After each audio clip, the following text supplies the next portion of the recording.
আসসালামু আলাইকুম এভরিওয়ান। আজকে আমি তোমাদেরকে দেখাবো আমার ছাদ বাগানে কি কি গাছ আছে।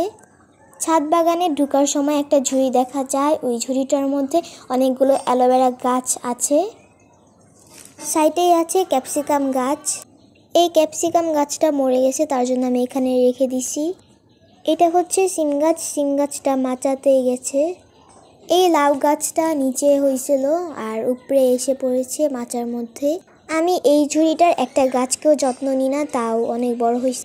আর এই পাশে হচ্ছে টগর গাছ, টগর গাছটার মধ্যে কলি আসছে। তারপর আছে এই লাল কালার গোলাপটা। এই লাল কালার গোলাপটার মধ্যে প্রত্যেকটা ডালের মধ্যে কলি আছে।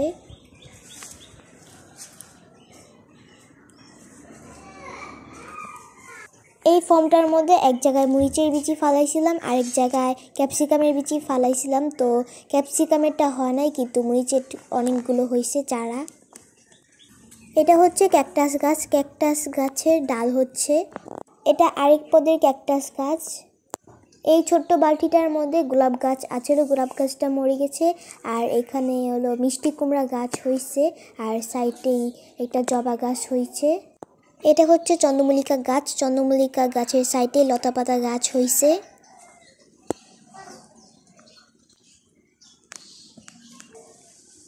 এই ঝুড়িটার মধ্যে আমি বেগুন গাছ বসাইছি, আর এই বেগুন গাছটা আমি কালকেই বসাইছিলাম। সাইডে আছে বাগানবিলাস গাছ, বাগানবিলাস গাছটার মধ্যে আমি পানি দিয়ে রেখেছিলাম, তো ওটার মধ্যেই নতুন পাতা হচ্ছে।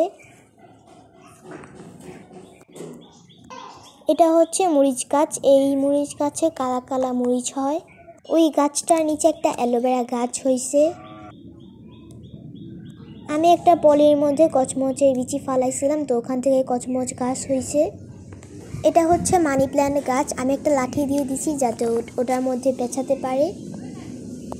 এটা হচ্ছে পোলাও গাছ, এই গাছটার পাতা ছিঁড়ে ভাতে দিলে অনেক সুন্দর গ্রান হয়। এই গাছটা অনেক ছোট আসলে, আস্তে আস্তে অনেক বড় হয়েছে আর সাইডে ডাল হয়েছে। এটা হচ্ছে পিপল পাতা গাছ, এগুলোর পাতাও নাকি তরকারিতে দেয়। এই বালতিটার মধ্যেও মরিচ গাছ আছে, এগুলোর সবগুলো মরিচ ছিঁড়ে দেওয়া হয়েছে, তার জন্য একটা মরিচও দেখা যাচ্ছে না।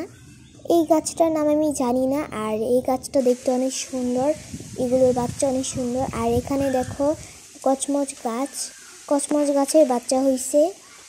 এটা হচ্ছে স্নেক প্ল্যান্ট, এগুলোর দুইটা বাচ্চা হয়েছে।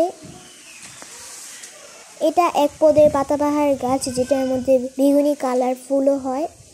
আর এখানে অ্যালোভেরা গাছ, সাইডে আছে পেঁয়াজ গাছ। আর এই পেঁয়াজ গাছের অনেক খারাপ অবস্থা, কারণ গোড়ার মধ্যে একটু পানি নাই। দুইটা টবের মধ্যে আমি অনেকগুলো পর্তুলিকা গাছের ডাল বসাইছিলাম। এটা হচ্ছে আরেক জাতের স্নেক প্ল্যান্ট, এগুলোর অনেক বাচ্চা কাচ্চা হয়েছে। এটা নয়নতারা গাছ, গোলাপির মধ্যে মাঝখানে সাদা। আর এই নয়নতারা গাছের কতগুলো ডাল বসাইছিলাম, আর এখান থেকেই কলি আসছে। এটা হচ্ছে পুরোটাই গোলাপি। এই দুইটা গাছের নাম আমি জানি না। এটা হচ্ছে কয়েন প্ল্যান্ট।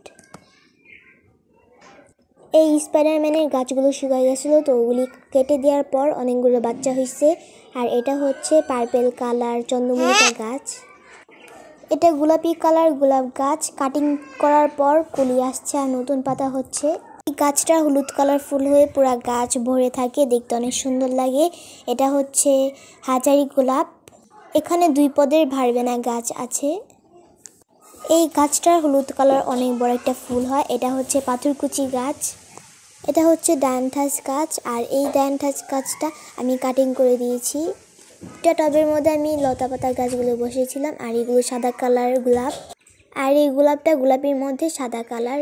এই গোলাপ গাছটার তো সবগুলো পাপড়ি পড়েই গেছে। এটা হচ্ছে বাদামি কালার চন্দ্রমল্লিকা। এই হলুদ চন্দ্রমল্লিকা গাছটা কাটিং করার পর কত কুলি আসছে শীতের শেষেও। আমার বাগানের সব গাছ দেখানো শেষ।